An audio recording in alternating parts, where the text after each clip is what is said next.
सेपलेम भैया पलन त आ दिल बा बाती पावा नइखे मिलल लादता वही देता तुललिये में पावा तो दिल बा का पावा ना मिलल ले साला भइल बखेड़ा।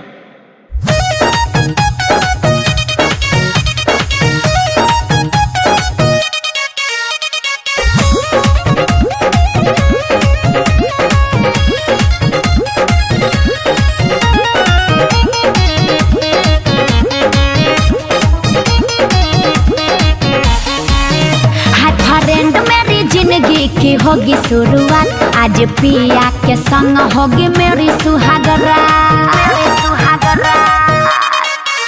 हाय फ्रेंड मेरी जिंदगी की होगी शुरुआत आज पिया के संग होगी मेरी सुहागरात।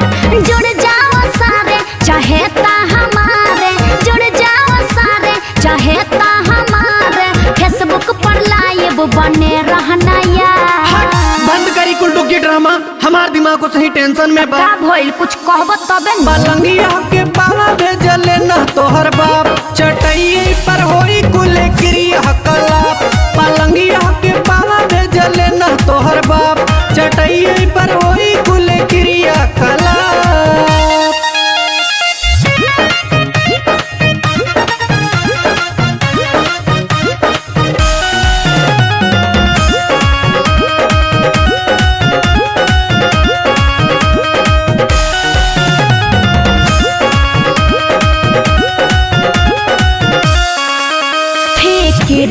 तना रहे रउआ जब गाड़ी में अपने से धरते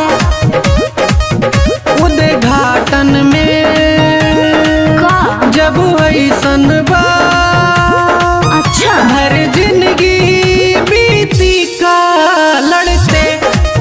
बताओ टेंशन न लीजिए जो करना है कीजिए टेंशन न लीजिए जो करना है कीजिए अब तो स्वामी जी रहे चुपचाप। हाँ ज्यादा बोलोगी तो मारने लगेंगे अभी। और ये देखिए हमारी सहेली लिखती है कि आपका पति बहुत लड़ाका। पलंगिया के पाला भेजले ना तोहर बाप चटई पर होई कुले क्रिया कलाप।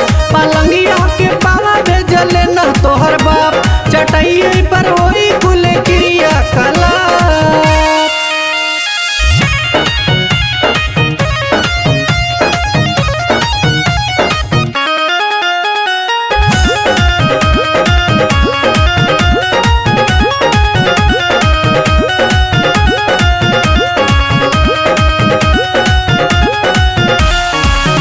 छोटी गलती रहे छोड़ी जाए दी बालम हो रत भर गाय